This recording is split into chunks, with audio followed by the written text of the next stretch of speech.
Welcome back to the regular exclusive podcast. And we got some trailers to talk about today. Got three specifically. A couple of them just dropped and one came out a couple days ago. So let's get into it. Renee, which one do you want to talk about first?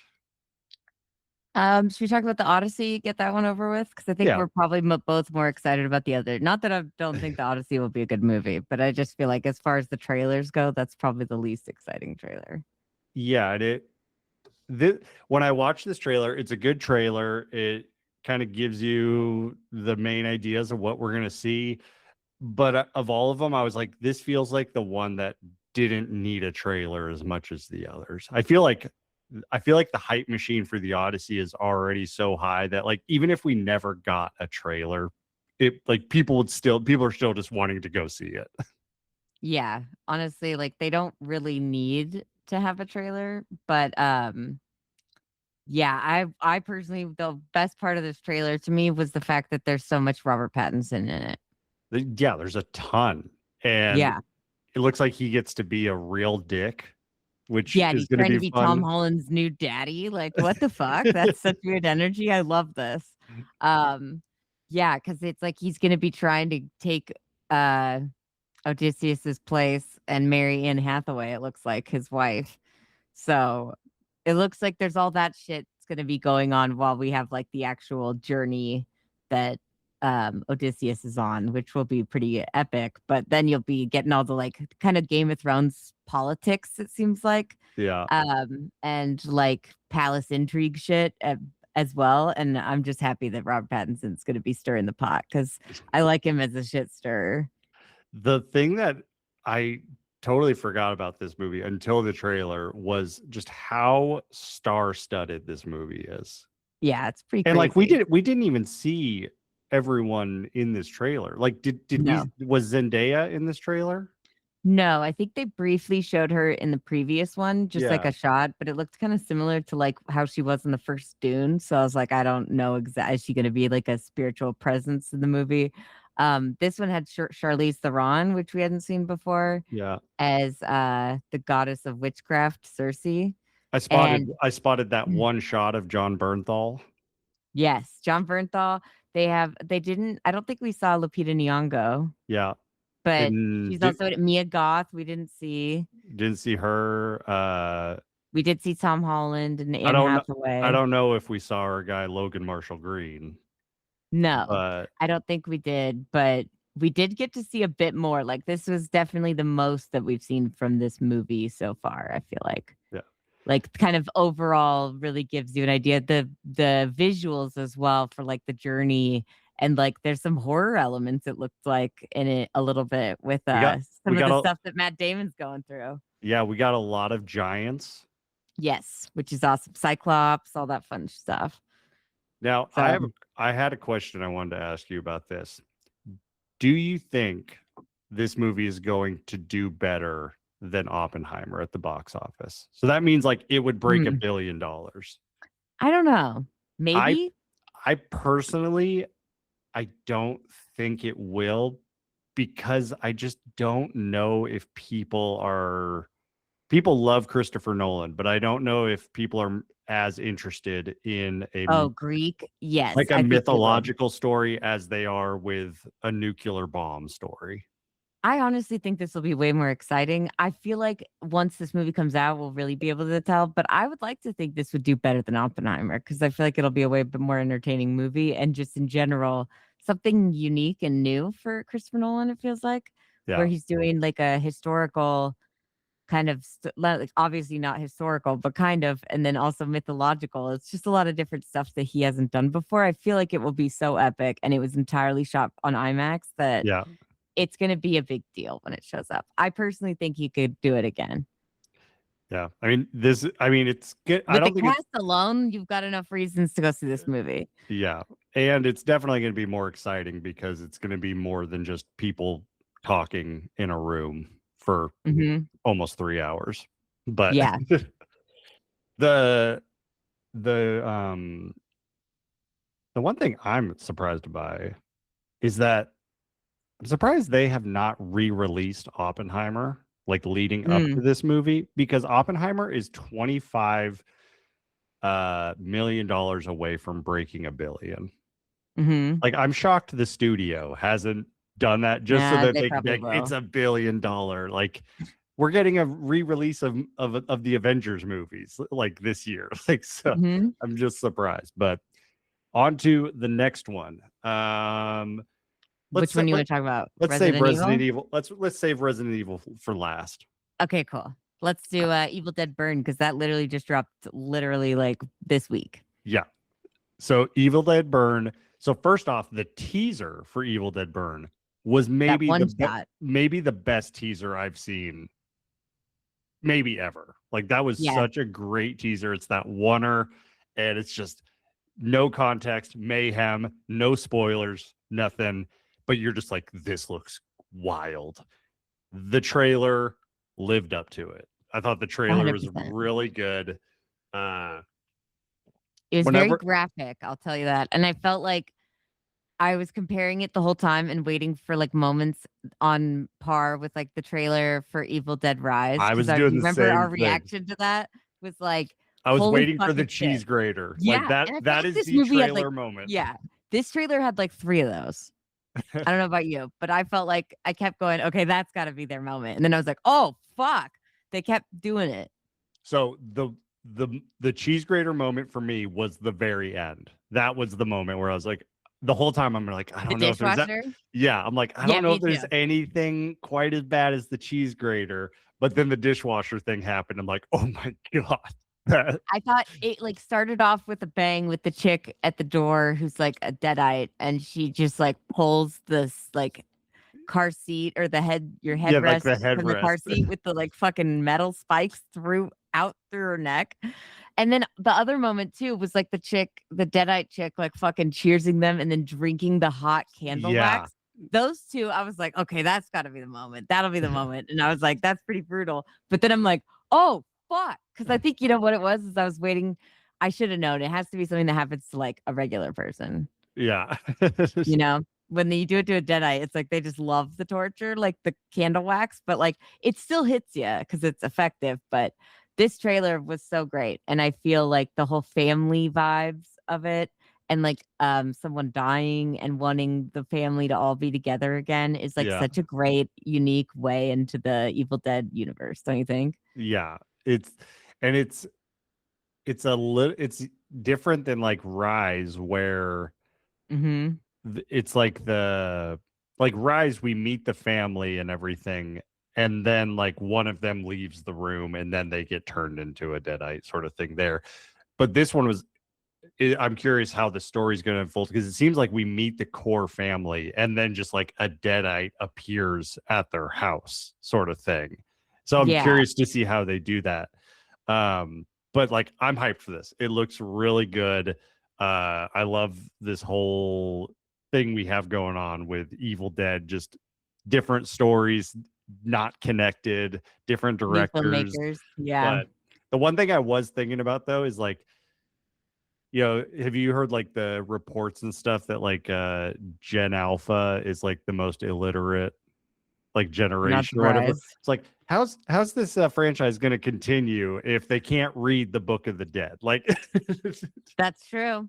Well, I mean, who could read Latin anyway? So you could make up Latin for a movie and start speaking it, tell me that's Latin, and I would never know. I You don't, know I what I don't, mean? I don't feel like an audio book of the Book of the Dead is going to land very well. So No. hopefully we can That figure should this never out. be a fucking thing. But I'm just hyped because I love this director from just the first movie that he made, but Infested and Yeah. with the spiders. And it was so good and wonderful filmmaking. And I believe, I could be wrong, but I'm pretty positive like the main actress in this movie is like, she's also the one from that from Infested. Oh. Yeah. I think she was like the friend's girlfriend, the Oh. good friend. Yeah, Well, then I'm gonna love that even more. I know. So Personally, I'm very hyped on this. yeah, looks great. Very Yeah. excited. And it And needed to be gory, and I think it was very well gory enough. It Yeah. showed me like this is Evil Dead, and I love an Evil Dead. I having a blast, and it looked like they were enjoying their shit. So, And I especially how they like the dishwasher. It's like he falls onto it, and then it's like the further push onto it yeah, was like, damn, I will that was good. no longer be leaving the dishwasher open as I am filling it up. Like If anytime I you leave the kitchen, I'm closing the door. honestly, I will never do that. People in my family do that, but I've never done it ever since I watched that Zach Braff movie, the one that Garden State with Natalie Mm, Portman. In that movie, he's there for his mom's funeral, who was paralyzed for her whole life because they were having an argument, and he just pushed her, and she fell over the dishwasher door that was open and like hit her neck and was paralyzed. So I was like, that scared the shit out of me from ever leaving that shit open. I do not remember that part. Oh yeah, it's just one of those weird things, like, you know how sometimes things in movies just, like, stick with you for some Yeah. reason? I think that just scared the, like, living daylights out of me, that I was just like, "Oh my god," and I just am also, I'm sure you know, but I'm very accident prone and very, like, just not I don't have my balance and all that, like, together all the time, so it was really just I'm being safe, honestly, but yeah, should we talk about Resident Evil trailer? Yes. So we have been talking about for weeks how excited we are for this. Because you know, there's never been a great Resident Evil movie. I'm sure some people enjoyed I some haven't done the Resident Evil legwork, but I movies, agree with you. but there's never been a great one. And this looks great. Like Yeah. it's not a direct adaptation of the games, but I think I heard that it is in the universe of the Mhm. games. And so I heard one theory. So like I've played several of the games, and in the games there's always like a bunch of like notes that you find, and it's just like perspectives of things that are happening during the events. And someone was saying that they think that this story is going to be kind of a story of one of the notes you find during the game. And so it's like kind of like a side That's quest. really cool. And they were talking about like in the trailer he's like carrying like a medic Yeah. case. They're saying like they wouldn't be shocked if like they're bringing supplies to one of the characters in the games. And it's like you don't see the characters, but it's just like the story is going to connect to like one of the major games or whatever. Like I Yeah. like that. You know, I do too. It's, like, you unique. don't have to do a direct adaptation, but the idea of kind of doing like a side quest or a side story with the main games or whatever, I think that's very unique and cool. That's the best way into a video game adaptation. I feel like if you love the games is to capture the vibe and the feeling, but like don't just redo the plot because like I don't know how I mean, from what I've seen online, I've never actually played Resident Evil. I've played the Resident Evil characters on Dead by Daylight, but like and they look freaky, but I've never actually played the game. It looks horrifying. And I feel like if you like there's all those cinematics, right? So it's like you already have seen kind of the best version of Yeah. it or like what you would already picture as the best version. So it's like it kind of feels to me like if you're going to adapt it like exactly one to one unless you're The Last of Us cuz they still like added stuff in between. Like they were Mhm. able to like have one-off little mini stories within that made it special that first season. Don't talk to me about season 2, but I feel like if you're gonna do that, it's almost like when they're remaking animated Disney movies live action. You're like, what's the point? I already Yeah. have the original version. That's what it feels like if they're like, let's just redo the story. It's like that's stupid. But then I feel like this is a way that, like, okay, yeah, let's capture the feeling that you have when you're playing the game. And I like the fact that it is just like a regular person and not like some agent or guy who Yeah. works for the police or whatever this agency is and knows what they're up against. A There's going to be regular no dude. karate.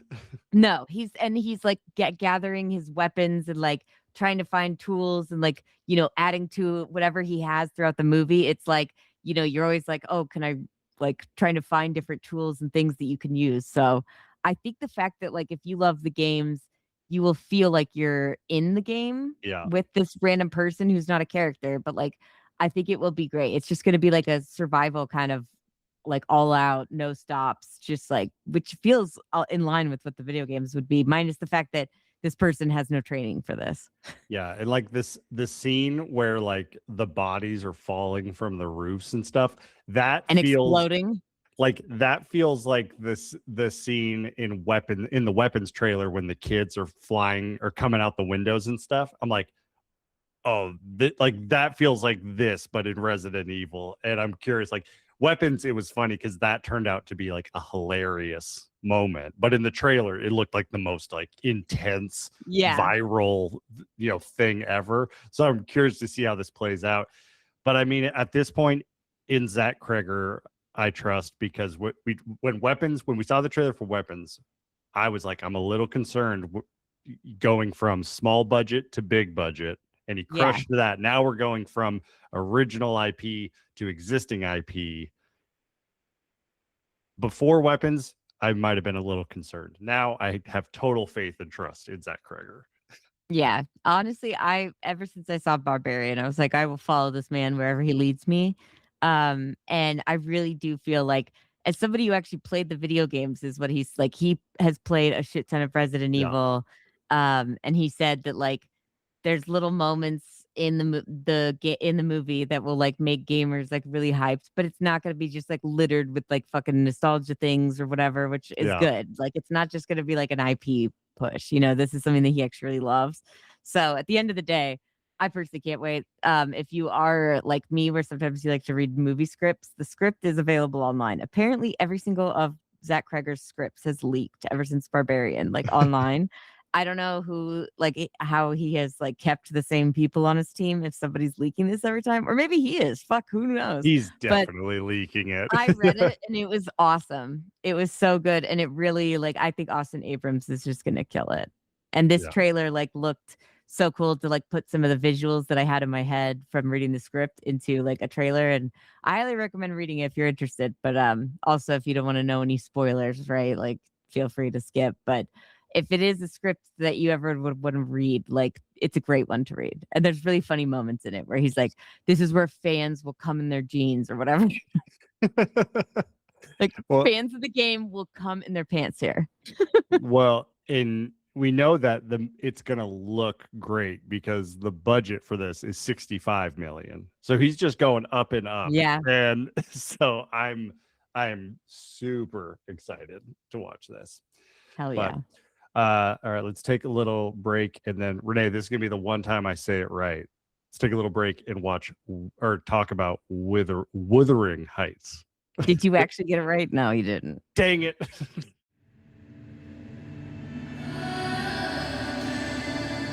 What should you do, Heathcliff? If you were rich?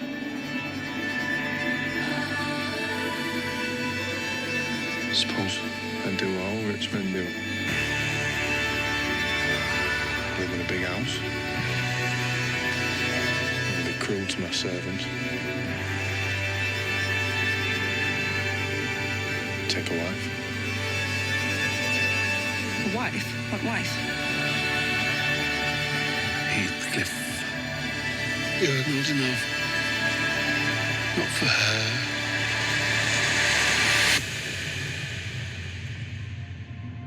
Mr. Linton asked me to marry him.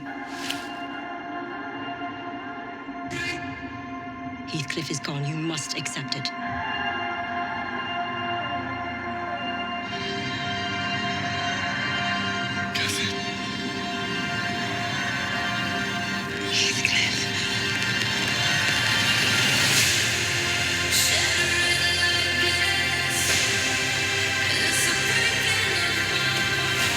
Why did you leave me? Why did you betray your own heart?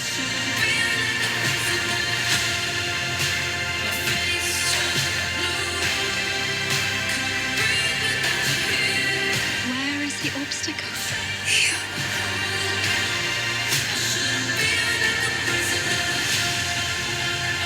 Whatever our souls are made of, isn't mine not the same? I will not stand for that fiend. I will not have you near.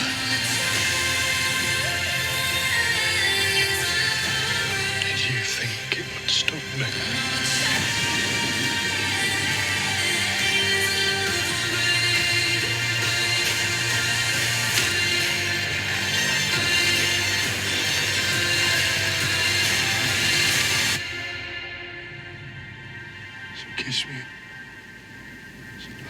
both be damned.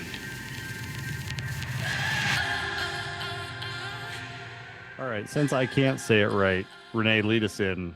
Let's talk about Wuthering Heights. And I should Wuthering. say that Wuthering Heights in quotes because that is like the full title of the movie is Wuthering Heights in quotes. I don't know if you've noticed that, which I think is a great thing, and more adaptations of novels should do that. But for some reason, I mean, maybe it's just because people today, like you said, are getting dumber, but like that didn't fly with them. When it's in I quotes like that, I think it means it's not literally the story, right? This is like kind of inspired by. Good Lord, good catch. I never noticed that this was in quotes. Yes. So I thought that was a smart move because putting it in quotes makes it feel like, hey, I'm aware this is not a one-to-one adaptation. This is not exactly what the novel presents to be, right? This Yeah, is my interpretation of it and the feelings that ring true to me about it. That's what I think more adaptations should be just more upfront about that. Obviously, it was lost on fucking the audience because they still got upset.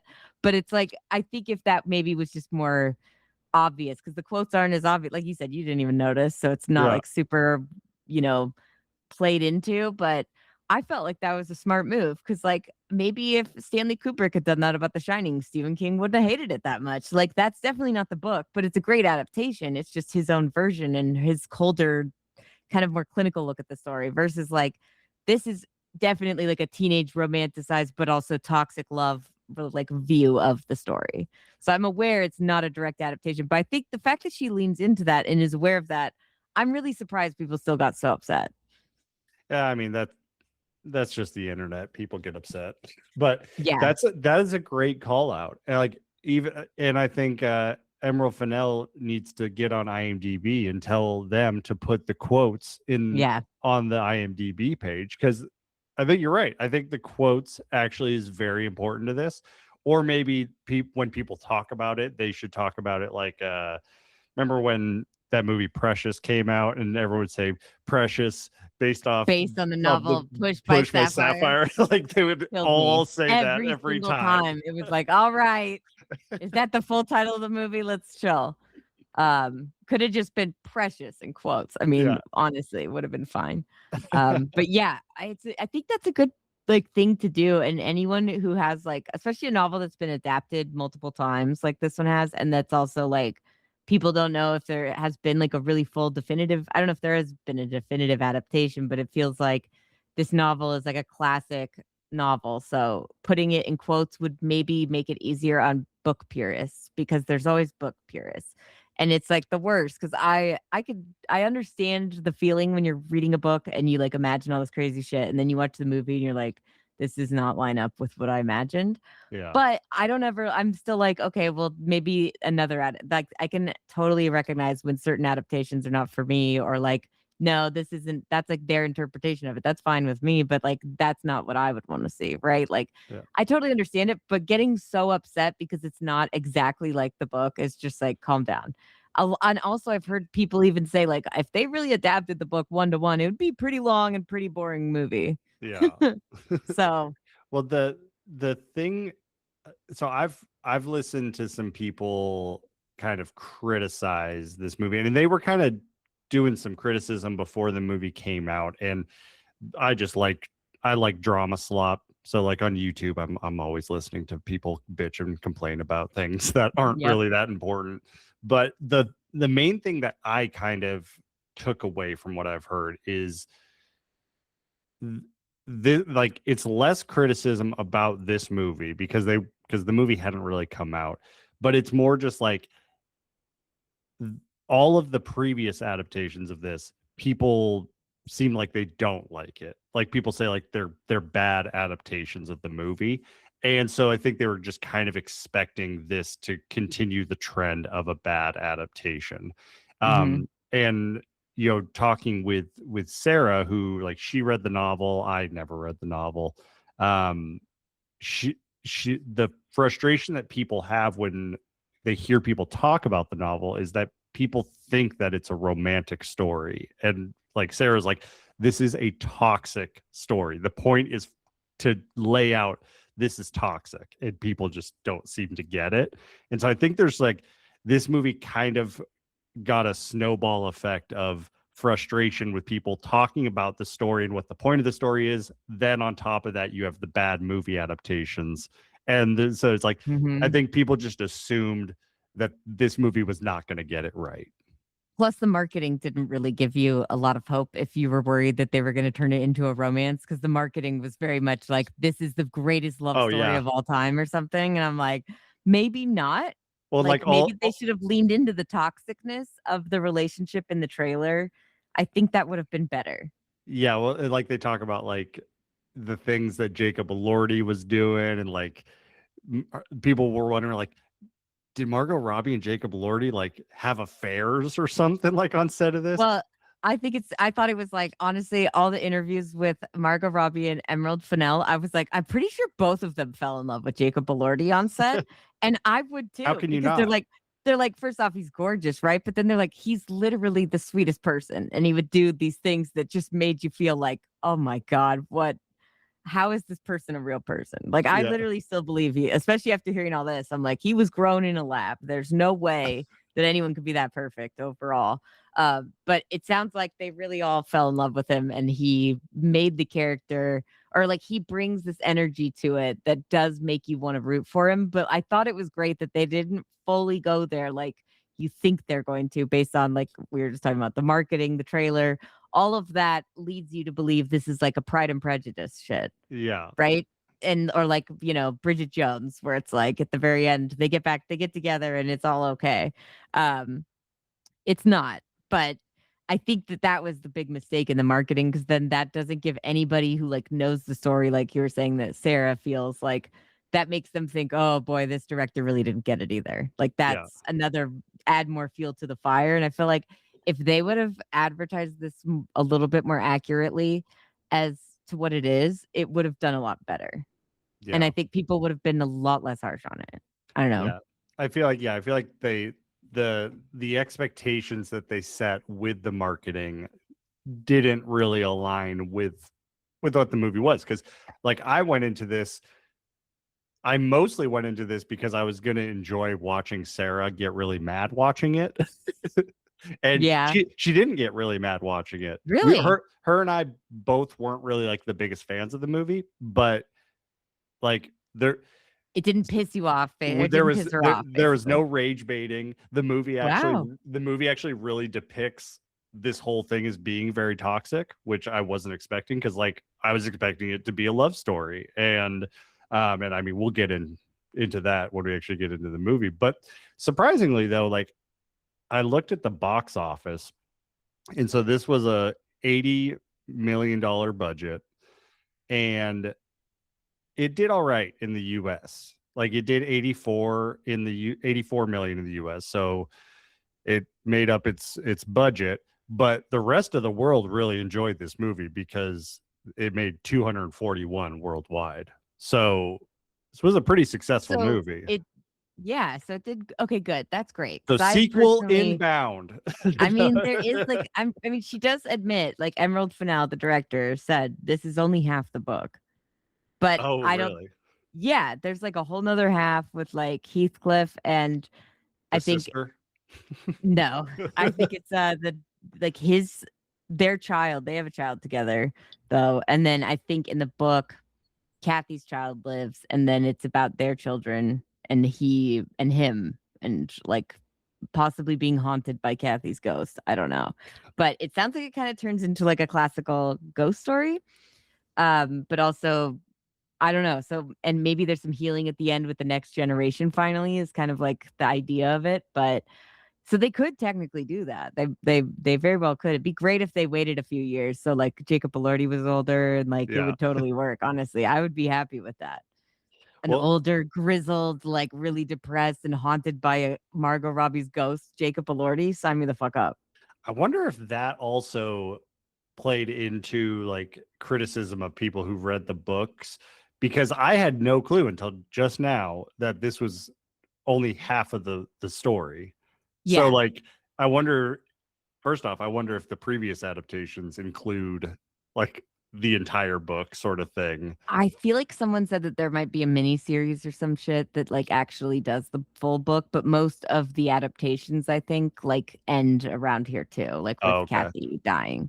That's Gotcha. like pretty much where I'm pretty sure all of them have ended, because it's like then you'd have to have like new kid actors and like I Yeah. just feel like it's hard as a movie to do that. So it makes sense if they did like a miniseries adaptation that would, like from a couple years ago. I want to say there might have been a British one that was decent, but yeah, I don't think it's ever really been done in the films before. So again, it's like, well, if none of the other adaptations have done it, why do you guys think all of a sudden they're going to do it here? There's no sex or, you know, fluids in that section, I would imagine. So I don't think Yeah. Emerald Fennell is going to be very interested.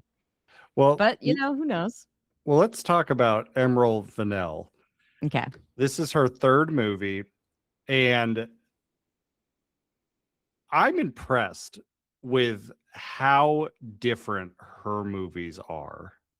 Like Each, you mean from each other or like in general from like other people? from each other.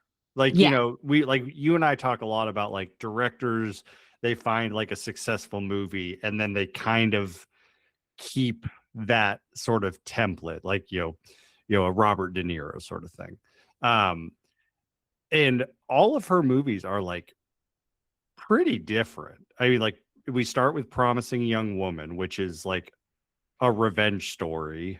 It's one of my favorite movies. I think like that is just such a great start, and it really is something unique. The trailer made me think it was going to be a female serial killer story, which I was Yeah. like, oh, that's not what this movie is at all. And it has a really harsh ending, but like it feels still like triumphant weirdly. And I just really enjoy everything about that movie, and it addresses so many things that are so relevant right now and about rape culture, and just like really makes you think, I think, no matter who you are. So Plus it's such a Carrie, strong start. plus Carrie Mulligan is or yeah, Incredible. unbelievable. I mean, like we just watched season 2 of Beef, and her and Mhm. Oscar Isaac are so good together. Oh, I But love that. like, yeah, Did you know that people, all the reviews were like, she's not beautiful enough to play this character? That was like a ton of reviews were saying she's too ugly to be this person. It should have been Margot Robbie. And I was like, that is such in garbage. Promising Young Woman. Mm-hmm. Oh, I know. Margot Robbie produced it. I think that's why they said, because she's produced all of Emerald Fennell's movies. oh, okay. Yeah. I mean, Carrie Mulligan is just she's so Gorgeous. she's so gorgeous. She's so good. I mean, like I talked about how much I hated Maestro, but like when she got Oh, yeah. She was the wife in that, right? when she got the supporting actress Oscar nomination, I was like, yeah, that's deserved. She's the best part of that entire movie. Like, Wow. I believe it. She's incredible. I know. I just had to tell you that because that pissed me the fuck off. It was so irritating. so dumb. But yeah, so like Promising Young Woman is like this, revenge, female rage, maybe justified rage story. And then we go to Saltburn, which kind of is a revenge story, I guess, if we're going to draw any sort of similarities, except it's more of a eat, more of a eat, more revenge. more of a eat the rich sort of thing. Yeah, but it is also like you have this flawed kind of evil main character. Yeah. But like you don't necessarily realize the depth of his depravity until like you get hints of it along the way when he's sucking up the bathwater and being a vampire and shit, but you don't fully see the full depravity of his shit until the very end, and you're like, my God. And then he does that incredible dance sequence. Personally, I feel like that movie makes total sense to me as like a jumping point between Promising Young Woman to Wuthering Heights. Yeah. Like it makes sense that she's established that she could do like she can film on this incredible estate and make like just the way that she gotcha. I mean the production design in all of her movies, I feel like it was there in Promising Young Woman, but like it really kicked off to me in Saltburn. Yeah. Like that really exploded with like the way that she does style. I mean, even the house in like Promising Young Woman and the way that her couches and all that stuff are done are like just so unique, and I love it. But it just feels like Saltburn, she went wild with like, let's fucking go and like make this as lavish and gorgeous, and like even just the tours around the house, it's like so beautiful. I feel like also the kind of drama and inner workings of all of the like kind of social status and stuff feels very like in line, I guess, with like a Victorian era kind of like story or like, you know, kind of novel. It feels like it's in that realm. It's obviously Yeah. a lot more depraved than Wuthering Heights is, but I really enjoy that movie because it was such a shocker when it came out and it was just so unique. And I felt like she really like established who she is as a director with Saltburn. Yeah. And I mean, if there's any sort of similarity between all of those movies, is most of the time her main characters are pretty toxic. Now, Promising Mhm. Young Woman, she is rightfully angry, but maybe going around Self-destructive. killing people is not Well, she doesn't kill anybody, does she? uh No, she gets killed. oh yeah, well, I mean, she's luring people in to rape her, and then she's And then getting her before they do, revenge. she doesn't kill them. She just teaches them a lesson. I thought when she was crossing names off or crossing people off the list or whatever, I was like, she's fucking killing these guys. But she's not. She's just teaching them a You're right. lesson. Unless if she is, they don't make it explicit. Yeah, it's been a couple years since I've seen it, but I remember really liking it. And so, okay, yeah, maybe you're right. Maybe she's not killing people. But you're right. She is flawed, if anything. She's not perfect, obviously. She's very much in the grips of her PTSD. We like flawed characters. We do. And that's why I love Saltburn, bad intentions from the beginning. So it's worse than the talented Mr. Ripley. Because you're like, I know this guy's full of shit, but like, goddamn, I'm like, Barry Keoghan, like after watching what's that one that Yorgos Lanthimos did? Killing of the Sacred Deer. The Killing of the Sacred Deer. I think that like I'm glad I saw Saltburn first, but like after seeing Killing of the Sacred Deer now, I rewatched Saltburn recently and I was like, God, he's so much creepier now. Like it's just because I've seen him eating that spaghetti and being like a fucking freak in that movie. And he just really bothered me. And so now it does have a little bit more of like, oh my God, this fucking crazy guy. But he's so good in that movie. And Rosamund Pike and Jacob Elordi, I thought Jacob Elordi had never looked hotter, and then he's in Wuthering Heights. So yeah. I personally just think like she's been upping herself every movie, which is interesting because the reviews, like the overall like ratings have gone down with each movie. And I just feel like maybe it's because in general, I do feel like people are so much harder on female writers and directors than they are about male directors and writers.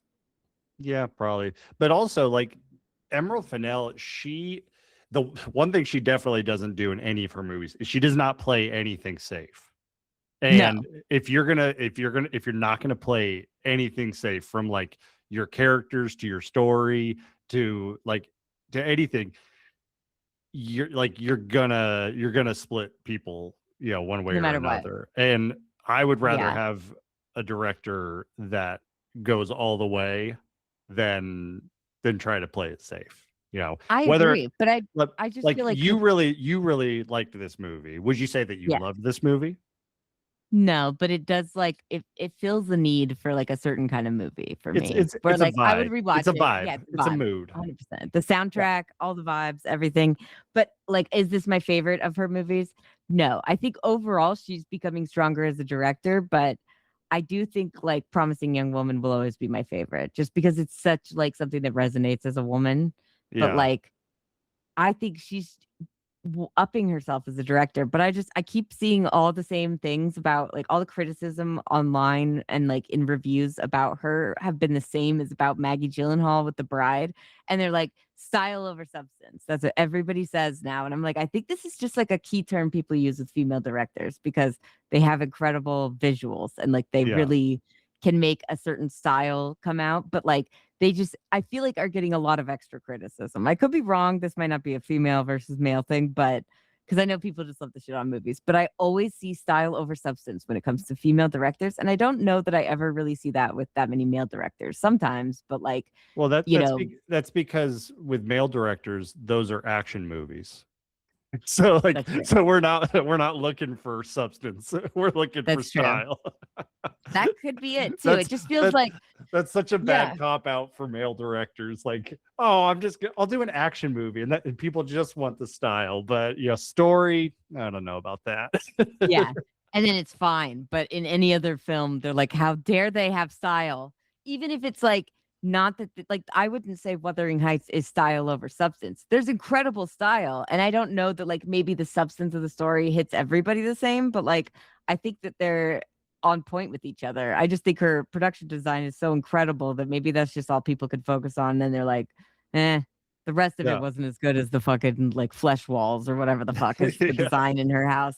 Like all the rooms are like literally everything looks incredible for sure, but there's so much more to these like movies than just the visuals. So I Yeah. feel like that's maybe I got to keep up on it and see if that is a thing that people are just doing with like female directors. But I've just seen it a lot lately, and I'm like, this could be like the new like I don't know, just a criticism only for women directors. We should keep track of this and bring it up, and whenever someone brings it up, we will bring it up on here, and then we'll bring up a male movie that is all substance, yeah. no style. But You mean all style, no substance? yes, Yeah, that. I was gonna say no, because then that's proving their point. So I think all this, like, this is a really important thing that I think people need to learn, and it's that just because something doesn't land for you doesn't mean that it's necessarily a bad movie. Like me, I probably will not watch this movie again, but Not surprised. but I can appreciate this movie. One, it is visually beautiful. It is a gorgeous movie, like all of her movies. Like I see where they put the budget, Yeah. And then like I see great performances. Like everyone in this movie, I thought gave really good performances. But there's just some things about it that just didn't really land for me personally. But like I thought this was a very well-made movie. It was much better than I was expecting. But like I can tell you the parts that like didn't totally land for me. But that's great that you can admit it, because you're like, I think I'm not surprised to hear that you would never rewatch this, because you're like, this isn't really like made for me. This is not my kind of movie. Like Yeah. I'm not the target audience here. That's something that like most people just can't reckon or like can't reconcile with at all. Like they're like, every movie should be made exactly for me, and if it's not, I'm gonna hate it. Like it's Yeah. like you can't expect that every film is made for you. Like there's certain movies that I watch them and I'm like, I really do feel like this film was personally made for me. Yeah. But not all the time. That's pretty rare. So if this is like a movie that's not like calling out to you as something that like it seems like intriguing or whatever, don't be upset when you're not in love with it at the end. Well, it kind of reminds me of when you and I talked about Iron Claw. Mm-hmm. Like I loved the Iron Claw, and I remember you saying like you thought it was fine, and that's totally fine. Like Iron Claw is a very like Iron Claw is very much like a male story, and like and that's totally It's also fine. sports heroics. It's everything that you guys love. Like Nolan, that gets him crying like a baby, and I'm like, this does nothing for me. So I get it. Like I also like there's weird. I don't know why chick flicks are great, or like I obviously horror movies speak to me. We all have different things, but. Yeah. But like when we personally, talked about Iron Claw, it wasn't you just shitting on the movie. No, I was like, it's a great movie. I could tell this movie was not made for me because I don't know anything about wrestling except for what you've taught me over the years. And I don't really care for the wrestling world, or sports heroics. I thought, like, obviously, Zach, what's his face? Zach Efron. Okay, I was thinking Zach Braff again. It was stuck in my head. Zach Efron, he was so good in that movie. And I was like, I really do want him to be nominated and win and all this stuff. But I recognized that this was not made for me. So like I have no real criticism here. Yeah. Like I could just say like this is a good movie. And if that's what you're going for, you nailed it. But like that's not the type of movie I'm looking to watch again. Yeah. Yeah. Exactly. But people can't do that nowadays. It feels like they take it personally whenever a film is not exactly the way they imagined it would be. Yeah, and they're it's like, why did you waste my time? Yeah. Oh, I'm sorry. Like, why don't you just look up the spoilers then before you go? Like, Jesus, if you're that concerned. But I feel like you're 100% right, though. I think it just has to be like people just not realizing that like this is literally the director's interpretation of a story and her feelings about it. She didn't reread it before she made the movie. So it's all based on her memories of it, which I think is actually a really cool way to do an adaptation. And the way you get really unique adaptations. That's where we got Alex Garland's the movie that he did with Natalie Portman. Annihilation. Annihilation. It's based on a whole series of novels. There's like Yeah. sequels and shit. But he said when he made the movie, he was like, I didn't reread it. I've made it based on my memory of what the story was. Mm. And I thought that's so cool because he changed a bunch of stuff and made it different, but it feels really unique because you still have the story to go back to, but now you also have someone else's interpretation that makes you look at it in a new way. And I think that's like should be encouraged. Yeah. Well, and speaking of Alex Garland, I just showed Sarah that movie he did, Warfare. I think it was last year or something. Oh yeah, his recent one, And the one that's like feels like you're in war. yeah, it was after Civil War, and Yeah. He did it with the same guy he wrote Civil War with, but that movie, which I loved that movie. It was a story from his co-writer who he was a soldier. Warfare. Yeah, Warfare is from the writer. He was in this actual story that happened, but they never wrote a book on it. But he like got with all of the other real people that were involved in that story, and they all just told their sides of it. And in the beginning of the movie, they said this movie is based off memories of the event. And so it is like an interesting thing where it's like these people didn't write a story, they didn't write a book, they didn't like make money off it. It's not like promoting a book or anything. So it's like you don't have to worry about like, oh, is this movie supposed to incentivize me to go and buy the book and read the book also? It's like a very, I don't know, it feels kind of like a pure intentioned thing. I agree. I think that's a really cool story, and I love that because I think that makes it different, and it makes it something that like it might not be entirely accurate, but it adds a little magic, right? And like Yeah. you said, it's a very pure like thing to do. And I think the same with a novel. Like you might think that's disrespectful to not reread it and make sure you're living up to the adaptation, but I personally think more filmmakers should do it like that, where it's like, I've read it before, or like, as long as you know the story or like remember enough of it that you can make a movie that's compelling, I think that's fine. I think that's great. And also, a lot of novels are pretty fucking dense and have a lot of shit in them that you can't put in a movie. So stripping them down to like the purest form of the story feels like the natural way to adapt it, don't you think? Because the visual medium and the written medium is so much different that it makes sense that you would have to adapt like the whole story in general just to be able to portray it in any way. Yeah, like there's a difference between adapting something and then just totally fabricating something. Exactly. Like I immediately think of Bohemian Rhapsody, the movie. I was like, none of this happened. Like, this is a total fabrication. This is not a biopic. That was like let's sanitize the version of our story and make it sound better than it really was, right? Let's clean up these elements of it and let's portray how we want people to think the story happened. I hate that shit. Give me the real shit or nothing. Yeah. So, I mean, like one thing that I did not like about this movie, I thought this movie was 30 minutes too long. I feel like this should have been like a tight 90. But I will say I think it's too long because I think there's several sequences where the movie is like kind of just being a music video for the song that's playing. Yeah. Now I will say the songs in this movie are bangers. I was like, I might have to listen. Yeah. I don't know any Charlie XCX songs other than Fancy with Iggy Azalea, but I was like, I might have to listen to the soundtrack because like these songs are bangers. She did the whole soundtrack, and that was like one of the other things about this movie that I was like, regardless of what is going to be in this movie, I know I will be satisfied by the visuals and the pairing of the visuals with the music. Yeah. And the visuals including Jacob Elordi and Margot Robbie being gorgeous people. Yeah. The music, the vibes, the environment, just all of it. I was like, I don't even care that there's multiple music videos in here. I loved it. I was like, I could watch this all day. There's a lot of like, I think this movie is weirdly there's a lot of feeling behind it. Like I really feel strongly when I watch it, but it is like 100%. I think it does go on a little bit too long. There's a bit too much of the montage, a little bit, but I could watch Margot Robbie and Jacob Elordi fucking all day.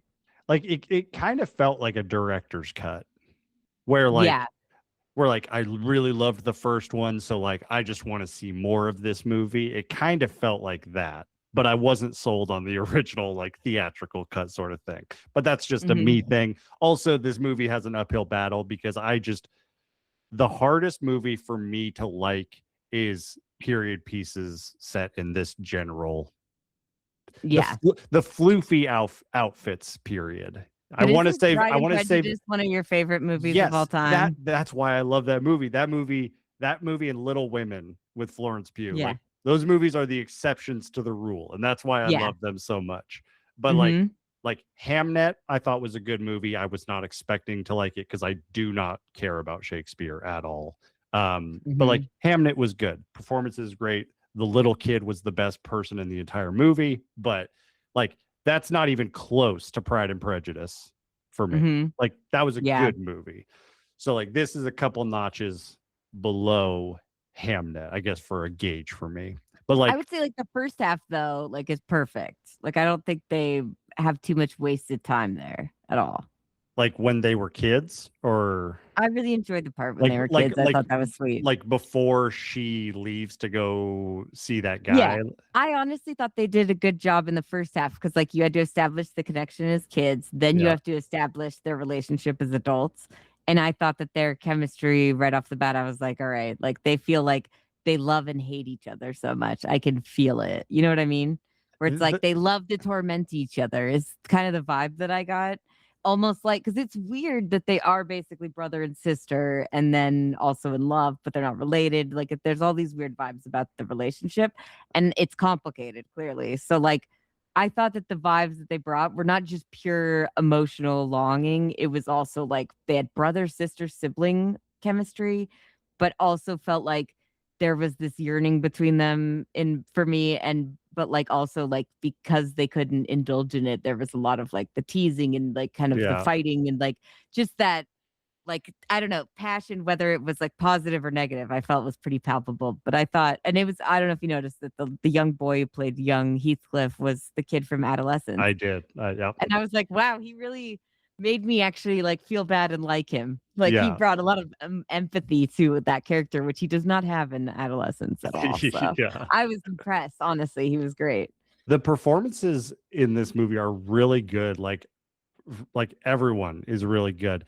But kind of on that note, the one thing that also didn't really work for me was this movie felt completely vibes driven.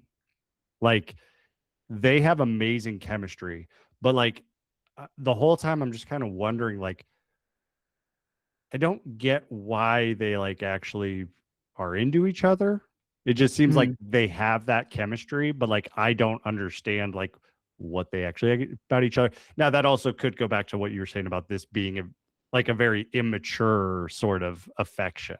And maybe that's where it comes in. But then there's like little things where like when he leaves and then he comes back and he's rich. I'm like, so wait, how did he get rich? You know, isn't like generational wealth a big part of this whole thing? And he just goes off, and maybe it's because he's that hot, but like I mean, who wouldn't give him money? I believe it. Like Jacob Elordi, if he asked me for $50,000 that I don't have, I would find a way to get it to him. Like he's gorgeous. Put in the gold teeth, the earring, all of it. But even before that, when he had the long hair and he was just like working in the barn, I was like, my God. So speaking of long hair, Jacob Elordi, I don't know why this came to my mind, but I was just like, Jacob Elordi with long hair, really long hair, and then when he has short hair again, I'm like, Jacob Elordi, I think he could be the remake actor for so many movies. I'm like, long hair, he could be Count of Monte Cristo. He could replace Jim Caviezel. Also, speaking of Jim Caviezel, he could replace Jesus. Like with the long hair. Be Jesus. He could be Jesus. I was also like, if you put a red headband on him, he could be Rambo. So get out of here, Oh, Sly I thought you were Stallone. gonna say like Pirates of the Caribbean. I was like, throw it on him, get him some dreads. I don't Maybe. I know. don't know if he can do Captain Jack, but I he don't could know. definitely do Will Turner. Oh my God. Blow him out of the water. Oh yeah, but it's like, and I was also thinking, I was like, hell, he could be young Aragorn. Oh Like, yeah. and I would actually fully support that because he's a great actor. Now, the other thing I laughed during this movie, Jacob Elordi is so goddamn tall that Yeah. the scenes where he's like in a room with people, his head is like hitting the ceiling. I was like, this feels like David Cornsweet in Superman, where like he's just 2 feet taller than everyone else in Every the single movie. person. So they did that on purpose. it Emerald looked Fennell says intentional. so they made the like house like at the Wuthering Heights location was like I think they made it like 6'4" and he's like 6'5". So he always was hunching over and couldn't fully stand up to like just really like kind of as a visual cue of like he doesn't belong here. Yeah. He is not at home here, right? This is not really his place. And I think that was like a really great point because it helps probably with the performance because you're like, first off, I imagine he was very uncomfortable filming every time he was in there, or like his back's like killing him. But I thought it was a great move. And it was funny because you're like, yeah, he is just so goddamn tall. Yeah. Like he's literally just like a statue, bigger than that. He's just like, he's literally otherworldly because he's so handsome. And you're like, I don't care if he had no money and he lived in a barn. I would have thrown it all away for him. I don't care. If it's Jacob Elordi, whatever he does, I don't care if he's a serial killer. I would throw it all away and go out with him. I think I would. I would, regardless of the money, we could be poor, but like clearly he could figure out a way to get money. So she would have been fine. Now, would you do that even when he didn't have a tooth? Yes. Yes. So especially. pre gold tooth, you're still throwing it away. I would love it if he didn't have any teeth. No teeth, all the teeth, some teeth. I don't care. You could do nothing to him that would make me say no. He's too gorgeous. Nolan feels the same way. Honestly, we were watching this movie and he was just like, my God. I'm like, I know. He's so hot. It's like, it's so funny because I've always thought like Johnny Depp, like the most beautiful man of all time. But then like Jacob Elordi, and I'm like, I can't ignore that. Like, I love Timothy Chalamet, but I agree. I know he's not everybody's taste. He's a little skinny punk. I get it. I but mean, Jacob Elordi feels like there's no one who would be like, that guy's ugly. Even like someone who's not interested in men would still be able, like Nolan. Like you're still like, yes, I can admit, I don't want to fuck him, but he's gorgeous. Like, you know what I mean? Like that scene when Margot Robbie is doing things to herself on the cliffside, and then he comes over and he bicep curls her, like he grabs her corset and just like bicep curls her up. I was like, good God. I know. Whoa. Okay, sir. Literally, I was was like, babe, can we turn this movie off? I'm feeling insecure. No, you're like, can we like let's pause it. Like, let's try that. I feel like most men trying to lift a woman by the corset will not have the same, it will not go well. So don't attempt it. I would never try. This isn't like, I know my limits. It's almost, I would say, if you don't think you can pull off the move from Dirty Dancing, don't even attempt it. Like, if you could maybe do that, maybe you could have this. But like Jacob Elordi is a very special person for being able to do that. And then he follows that up by putting her fingers that were inside of her into his mouth. And I was just like, I need a break. This movie is killing me. Like the first, like that whole portion. And then like before that, when they were spying on the couple in the barn, and he like just when he comes up out of nowhere and puts his hand over her mouth, Nolan and I were like, holy fuck, that was hot. Like, I don't know why. It was just like, oh God, he's on top of her now. It's just like, that was just a really, again, it feels like this movie's not as graphic as Saltburn, but it feels erotic in these other moments that are not necessarily like, wouldn't necessarily be erotic, but they're played erotically. In that moment, like that was a very erotic moment, I felt like. When I watched this movie, I was like, is this smut? like, is this like the book talk, like women reading just Yeah. erotic novels? I was like, is this the movie version of this? It does kind of feel like that because it feels like it's not like hardcore porno. Like it's Yeah. not like what men would want to see. This is like Yeah. the romanticized sex that women want, right? Yeah. And but also like Jacob Elordi is what anybody would want. So it just adds, I think, him doing whatever. If they had him doing anything more explicit, my head would have exploded, I think. But Yeah. my God, like just those little moments, like I said, they're not super explicit, but they were like very charged. I And mean, you're like, the fact that Margot Robbie, after he did the corset lift, was like, put me down. I was like, really? you're I don't think stronger I than would. me, Margot. I know. I was like, how did she say no? He's right there. My God. Well, like the opening of this movie, it's like a black screen and you hear like the gasping and stuff. Yes. I was like, oh, we're just jumping right into the sex. Creaking. And then it's somebody being hanged. I'm like, oh, okay. You got me.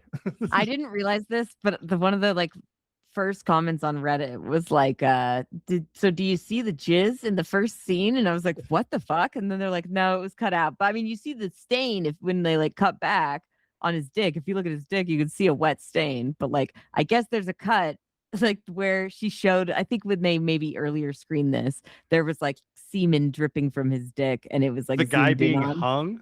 Yeah. I Something like that.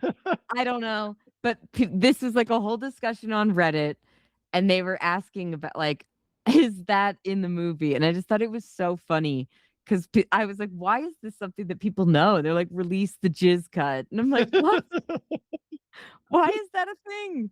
But it makes sense, I guess, if that was the thing. But I was like, what the hell? Like that, I did not realize that he was like actually hard. But I guess if you're being strangled, some people like that. So who knows? I guess. I mean, I guess that's why people are excited that it's hanging day.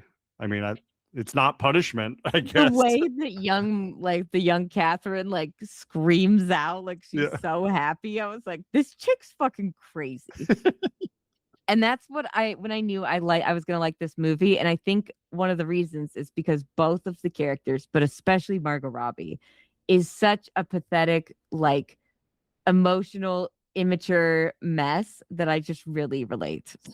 I think as like a woman who has gone through that like in my teen years, I was so like that. I just feel like emotional, overly like you yearn for all these things, but like you don't really know what it means to really be in love and be like a grown-up love. But you have these like teenage ideas, and like just how dumb she was like at the beginning when she's like, I'm just waiting for them to come over. Oh my God, I can't believe they're waiting. Maybe they want me to come there. Like all these different things. I was just like, I love the fact that she was a very like not perfect character in this story.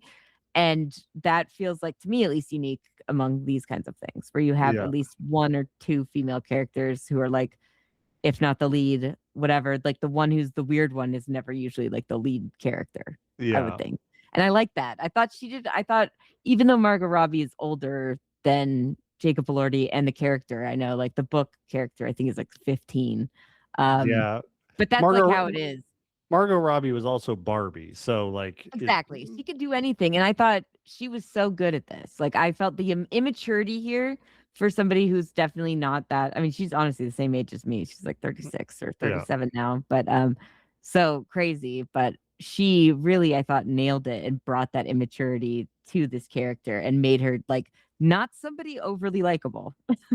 Yeah, that's a good call. And it's like her struggle is kind of like her immaturity or her becoming mature. Like she goes the route of, getting married to the guy and the adult life, and then this infatuation with Jacob Elordi. And it's like kind of that pull that's interesting. She's like great. Literally pregnant with the other guy's baby, and she's having an affair and fucking Heathcliff all over the place. So it's like you're like, she's a messy bitch. And like when she like how much even I think the nurse or her like companion Nellie. I loved the scene. Any scene with Margot Robbie and Hong Chow. They were so good at like they were like friends, but also rivals. Frenemies. Yeah, frenemies. That's a good way to put it. Yeah. Like Well, I they, mean, because you could clearly tell that Nellie had a lot of disdain for the fact that like she had a lord who was a father, but it was a bastard, so she had no rights and she was yeah, like hidden away. So she was like, when Heathcliff first shows up and she's like, "Well, I'm her friend," and she's like, "Well, he's not paid to be her friend like you are, right?" yeah, Um, I just thought it was a really interesting thing that they did a good job establishing the dynamics of that and like how they I don't know. I don't think I think from what I've read, a lot of people had problems with the way that Nellie was portrayed in the movie. Did Sarah uh, mention that to you? Because I was curious because no, a lot of people said that they felt that Nellie comes across as like the pure villain of the whole thing. And I said, I mm, don't think so, but I think if you're seeing it through Kathy's eyes, she is the villain in her own mind. But like you also see that like Kathy is not a reliable narrator in any way. And like she's also made her own bed and had to lie in it kind of thing. So like I don't think it's overly pushing the narrative that like Nellie is the villain because she stops her and Heathcliff from being together. I don't think that was the point. yeah, and And yeah, causes her I death, I didn't get guess. that vibe. Sarah didn't say anything about it. I don't know, like, yeah, it was probably a mistake for her to intentionally, like, because she saw Cliff's shadow, she saw him out the window, so she knew he's there, and her He like was kind of listening. baiting Kathy to say those things specifically. That probably wasn't the nicest thing to do, but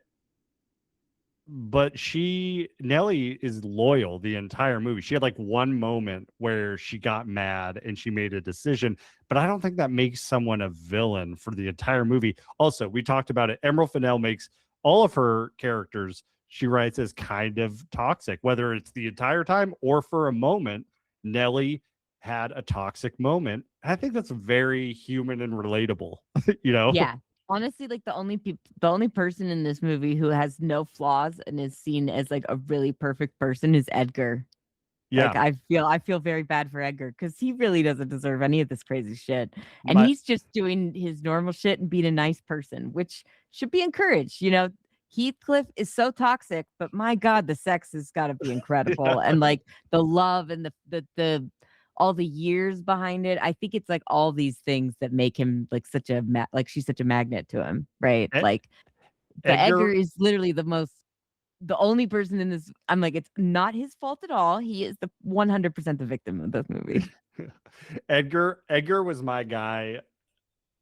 My favorite scene in the entire movie is when Edgar is talking to Isabella, like the first time we see Edgar, and she's like explaining Romeo and Juliet, Yeah. and he's just like so checked out. And I'm like, that is exactly how I would be if someone was just trying to recap any any Literally. Shakespearean story. I'd be like, yeah, I loved cool. that too. And also, let's talk about his niece because she was so great. And also, Alison Oliver, the actress, is the same one from Saltburn who played Yeah, Jacob Elordi's sister, which is yeah, just really, really fun.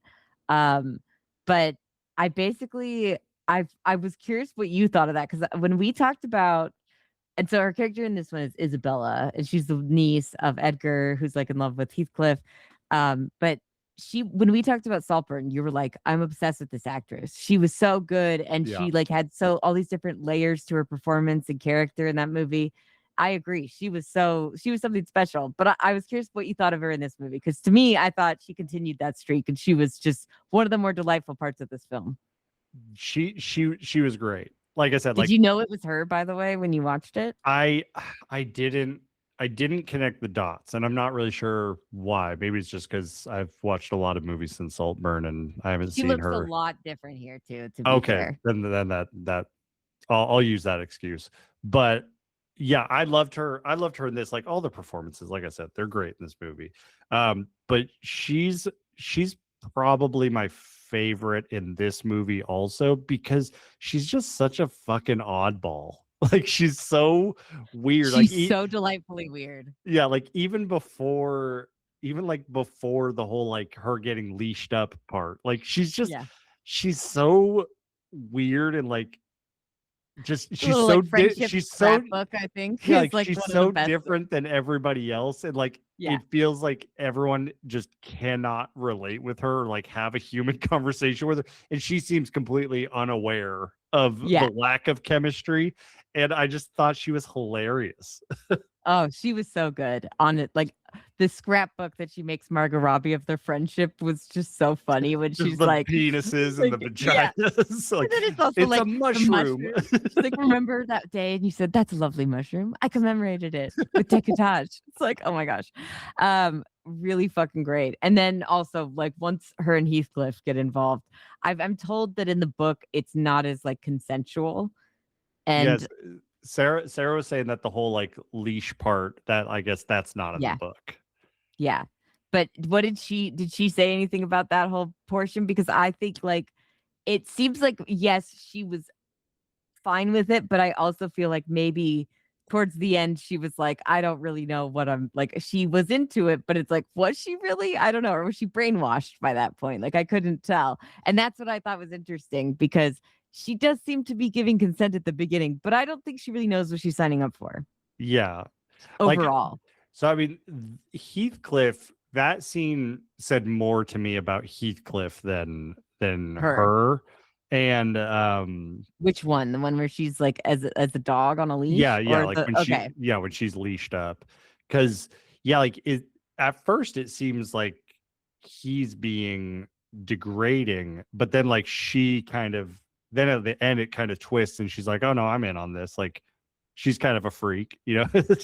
But like She the fact winks, that I believe, at Nelly. And you're like, okay, what? yeah, But it's also like, again, at that point, are you sure she's into this? Like, I still can't tell if she's brainwashed or not by that point. But I mean, I'm also like, I probably would be doing the same shit. Like, that's what I'm saying. If Jacob Elordi had me on a leash, I'd be eating bread out of his hand too. I don't care. well, and then she has like that one scene where she kind of like takes the power back and Briefly. and says like, you're gonna be nice to me. And then like Heathcliff is like, I like this. Like he seems kind of in on it. So Yeah. I don't know. But I then mean, I feel like the toxic on next scene, toxic. she's on the leash again, and he's Yeah. like crazy. So, because that's when Nelly finally comes over there, and then it's like, oh my god, I really thought Jacob Elordi was great in that scene. I don't know Yeah. about you, but I thought he portrayed like all of these complicated feelings just perfectly. Because it's like he's probably disturbed by his own behavior at this point, but he's so angry at Kathy that he can't take it out on anybody but Isabella. And then the fact I think he's like laughing genuinely, like she loves it. Like Yeah. she comes right back to it. Like Well, yeah, it's like I Margot don't know, he's Robbie, so good. like he's hung up on that thing that Margot Robbie said, like she would be disturbed to be Or with it would him, or it would degrade her. That's what degrade she her. said. That's it. And like Yeah. he's so hung up on that because he didn't hear the second part of it. Yeah. That he's like, oh well, if I would degrade you, then I guess that means I must be degrading. And so then he just degrades everyone around him. Mhm. And then Isabella is just a freak, which I love her for that. It's like the way She's that so she good. just plays into it.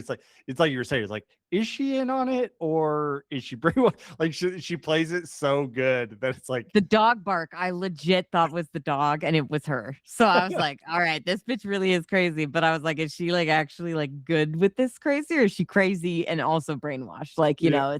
there's a lot of different ways, but I thought it was very interesting. And I just thought her performance was spectacular. Also, what a world we're living in that within months, within a month of each other, or whatever we Yeah. had, or I guess a couple months, but we had Jacob Elordi having Isabella on a leash in this movie, and then in Euphoria, like the first episode, he's got fucking Sydney Sweeney on a leash, and he's like, "Good dog." And I'm like, I mean, I love this look for him. I don't care. I'd love to have him on a leash, but if I'm on the leash, I'd sign up for that too. I think women would honestly accept a lot of things from Jacob Elordi. Like, thank God he's actually a nice person. I bet he could fuck with some bitches because they'd go, you know what? I'll let you do whatever.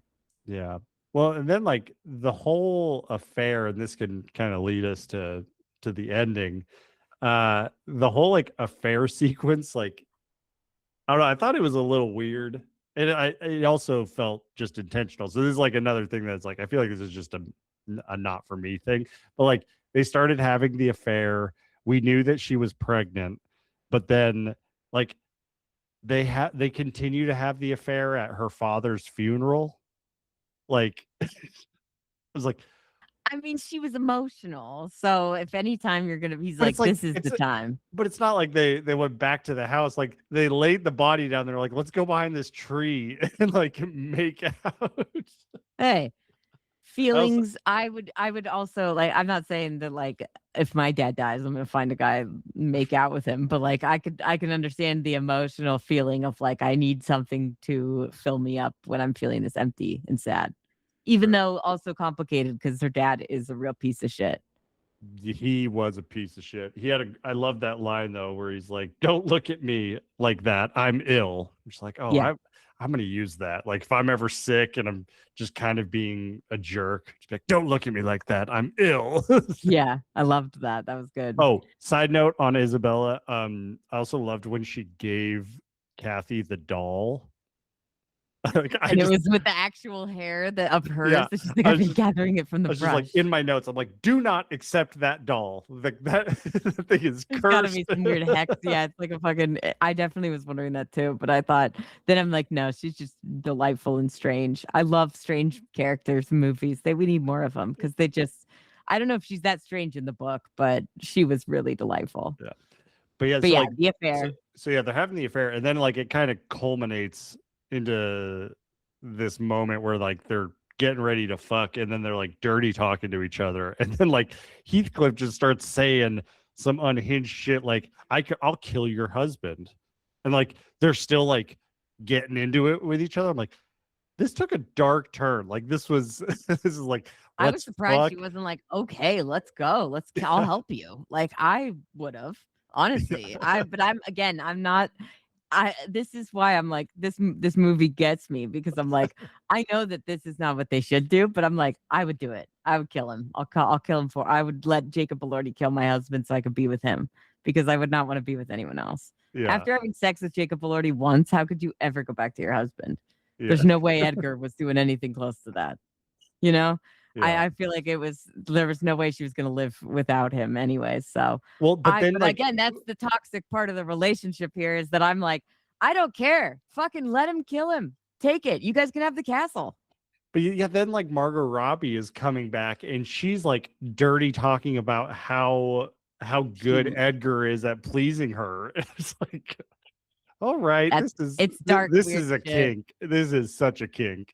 But I do like the fact that like both characters are so awful at times. They're not overly awful the whole movie, but like they both have terrible qualities about themselves that are Yeah. not like attractive in general. But I feel that it kind of plays into why this teenage version of love and this whole thing of like this idyllic love of like you love each other even when you hate each other at the worst. Like he's like Yeah. you're being such a petulant child, but it's like he loves her still even when she's a petulant child. Like they almost love each other more when they're angry at each other kind of a thing. I Yeah. thought that was like just I get it. Like I thought that was like the complicated part of everything really. And then also the fact that like she already kind of made her choice and couldn't leave her husband. But I don't know. I personally would have just thrown it all away for Heathcliff, no matter what, at any moment. I would have done it when he lived in the barn, but when he had money, for sure.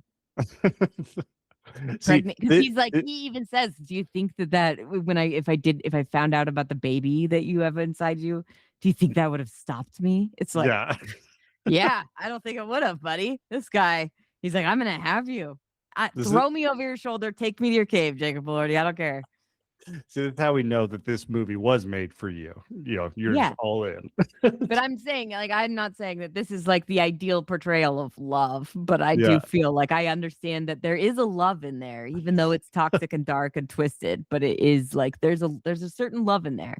You know, it's not Yeah. healthy, but it's there and it's real. So I think maybe that's why I just like I don't know if you got emotional at the ending when like after he marries Isabella and he's torturing her and trying to get Kathy to come see him, and when he doesn't, it's like so I just was like curious how you thought about like Kathy just deteriorating Aldous, did I- it make you sad at all? Basically, did you have any feelings towards like this whole No. thing?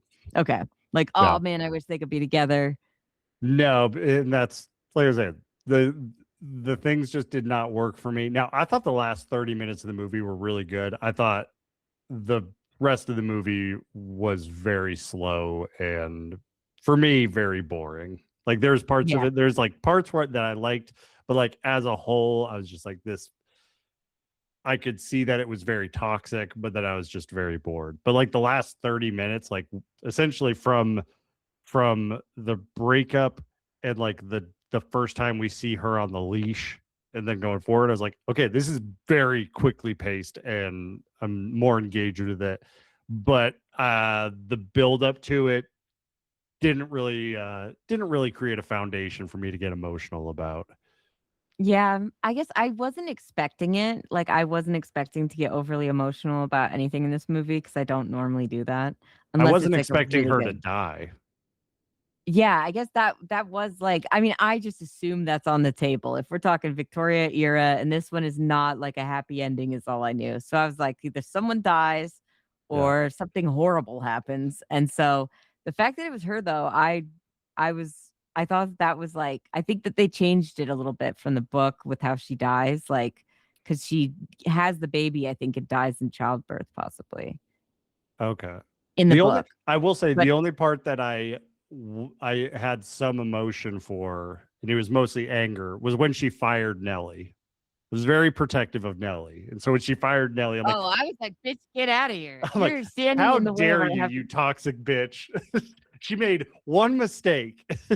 Well, I could tell. So that's the thing is, I could tell that like I am the immature person who look like I can relate to that immature teenage love feeling very much. So like this movie because like even at the like earlier when we were talking about like Isabella at the niece and she's like telling Edgar all the details about Romeo and Juliet. Yeah. She's talking about how like Romeo never gets the message that Juliet's not really dead. It's a fake. And then that's Yeah. why that he kills himself and then she does. And it's so sad. And she kind of is relating that story and implying that the villain character is like the nurse of Juliet who doesn't deliver the note to Romeo. And Okay. it feels similar to like what Nellie does in the story, but like that's from Catherine's point of view. I don't think in Romeo and Juliet, I'd have to reread it, but I don't think in that one or in this story, I don't think that Nellie or, the nurse, whatever, I don't think they have ill intentions when they do this. I think they're trying to do what's best for the female character overall, where like, Yeah. yes, it's love, but like, in their mind, that probably won't like the passion won't last. And they feel like you need to be with someone that has like, is a right match for you and for your family and will take care of you, stuff like that. Versus so that's kind of what I felt that Nellie was doing here too. But because that like Catherine sees her as that villain, I immediately was like, yeah, bitch, get fucking gone. And then when she didn't, I was like, oh, Margot Robbie, you didn't think about that, did you? You did not think about that. Nellie's a tricksy little minx. I would have already thought that she would have done that. I wouldn't have had the balls to fire her because I would have known, well, she clearly knows I'm having sex with Heathcliff right now. So she'll Yeah. probably tell my husband. And Edgar, again, even though he's in the right, what a nice way to confront your wife about cheating. Yeah. It would be terrible if anyone got like some, thought that your motivations for being friendly were untoward. And it's like, damn. Not even confronting her straight on, just like that was a great move. I honestly respected Edgar even more. He's just a pure innocent sweetheart. But I did get sad when Kathy died. It felt like, and I thought that it actually was like a beautiful moment with Nellie, where Nellie was like, oh shit, like I think I knew what was happening and I just let it Yeah. happen and let you die, which is like really fucked up. But like also this whole movie is really challenging and like not conventional at all. So Yeah. I kind of really enjoyed that there's all these little complicated feelings and moments. And with Nellie and her in general, I thought that was like a really, even though Nellie fucked up, I think like at the end they had that connection again, like kind of understood each other briefly. Yeah. I mean, I just like those two actors in Yeah, a they were scene great. together. But I thought it was really sad when Jacob Elordi showed up and his whole speech. I thought he really nailed it. I was going to ask you, was there any indication at any point towards the end that Margot Robbie miscarried? Like, was there? No, so she said that there was no blood. Okay, because But correct me if I'm wrong. The reason she died is because she miscarried, but they didn't remove it, and so she essentially died of like infection or it sepsis was or like something. sepsis, yeah. Yeah. So it was like a thing because like she was saying that she hasn't bled, but she knows that she's not pregnant anymore. And like Nellie didn't believe her. So Oh, it also felt a little bit like kind of the boy who cried wolf a little bit because as like even Jacob Elordi says when he shows up and says like, how many other times have you said you're gonna die? Like you're dying, like how many times yeah, have you said that? Like it feels like she's overly dramatic a lot. yeah. And really, like, even when she's crying on the stairways in front of the husband about Heathcliff, like, she's in your face with her feelings, like, overly so. So I kind of felt like, I don't know, to me, that made sense. I just like how she's crying on the stairs, and Edgar is just like, "Yeah, I can't deal with this. Like, you're crying over another man. Like, come talk to me It's when you're indecent. cool." Yeah, he's like, take yourself out of my sight. And I was like, again, this man is Like just fucking respectable. Even at the the end, he doesn't even, he's trying to be nice to Heathcliff when he shows up to be like, don't when he goes to give him a hug. I was like, you're hugging this man or whatever. You're being nice to this guy who's fucking your wife just plowing her, doing the all the time in your own dirtiest house. things. Like, But to be fair, that was your own fault for not sleeping in the same bed as her, man. That was I crazy. mean, if Edgar, I know that was like, probably the norm back then, but it was weird. I was like, well, if you're not sleeping with her, someone's gonna be. I mean, if Edgar heard Margot Robbie while they were fucking, and she's like, "He pleases me so much," Edgar would be like, "Oh, thanks, honey. I really, really appreciate that." I don't know if he would buy it though. If she's like being pleasured by Jacob Elordi while she's saying that, I'd be like, I don't know if I believe you. I feel like you're just saying my name, and you mean Heathcliff. But I thought that it was I don't know if you thought this, but maybe just because I've Saltburn really affected me. But I didn't know when it ended with Jacob Elordi cuddling her with her, and also fuck those leeches. Jesus Christ, I'm Yeah. so glad I live in modern medicine times because leeches and shit like that they used to try just looks like the fucking worst. The leech era would have been crazy. Yeah. Well, we don't know what to do. Let's give you some fucking leeches. It's like, why was that the only cocaine and leeches? That was like medicine for a long time. But I was curious if you thought this, but when it ended with him cuddling her in the bed, very much like Nosferatu, but not as beautiful or disturbing. I was curious if you thought there was going to be another scene. I thought maybe he was going to do what Barry Keoghan did to his grave. I thought that he might be like fucking her grave or digging her up and fucking her. I thought there might be some like, I don't know, just from where it was going. I don't know if you had that inclination, but I thought like we might get a scene where he fucks the grave and it comes full circle because Barry Keoghan fucked his grave in the previous movie. It would have been really interesting. I mean, that would have been funny, but I feel like people would have hated that. Like, They would. Yeah, it would have not worked. Is this what we're getting from Emerald Fennell going forward? Sure Just always fucking a grave. I mean, if I'm sure Jacob Elordi was like, I was kind of curious what it felt like after watching that scene. It looked kind of hot the way Barry Keoghan was doing it. Like, I mean, God, can you imagine what it would look like? Fucking Jacob Elordi fucking it. I mean, Aaron Taylor Johnson did that in fucking Nosferatu. Speaking of that again, he went and fucked his wife in her crypt. So, I mean, I guess I was like, that still was emotional, even though it was fucked. I wouldn't have put it past this movie. But yeah, overall, like I did cry at the end. I did get sad. I think it was Jacob Elordi's performance at the end of like, I cannot live without you in my life and my soul and like haunt me, please drive me mad. I thought that was like beautiful in its toxic way. So yeah, I did not hit me like that. I think mostly because the entire movie, I'm like, you guys are all toxic. You guys did this to yourself. So like everybody in this movie is very, very toxic. Again, except for Edgar, who's the only innocent, perfect person in this film. But like, that's like crazy because every other person has some weird ass shit that they're up to. Even the stable boy, which I don't know if you recognize him, but have you watched House of the Dragon? Yeah, I've seen both seasons. That's Aemond Targaryen, the one with the eye patch. The guy who puts the horse thing on the girl. Yes. He's like, I'm gonna break your teeth, and she's like, harder.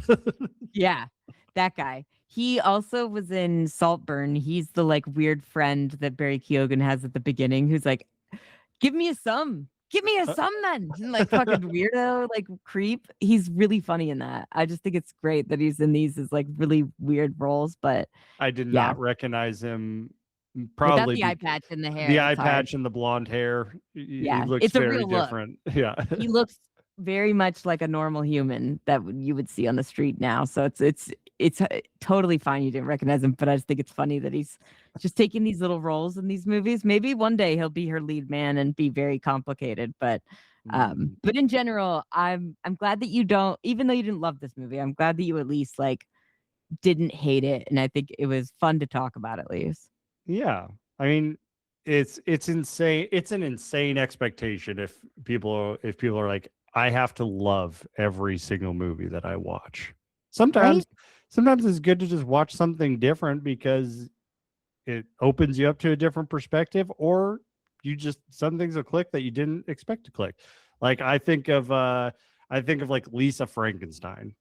Like I loved that movie. Yep. I did not expect to love that movie. I was like, this is an interesting story. I'm curious. But I thought it was really well done, and a lot of things landed for me. I also love Edward Scissorhands, so I think that's why it worked. But yeah, like I don't think there's a better experience watching a movie than being surprised by a movie. Like, agreed. Going into a movie and expecting to love it and then coming out and you're like, I loved it. That's a great feeling. But going into a movie expecting either not to like it or to be like, it'll probably be okay, but then you end up loving it. That's like the best feeling ever. Yeah. And you can't Chasing have that feeling. always. You can't have that feeling with every single movie, but you can still watch a movie and appreciate it. Yeah, appreciate the work, the skill. Like this is a very skillfully made movie in a lot of different things. Whether or not they land, that's why we have so many different movies. That's cinema.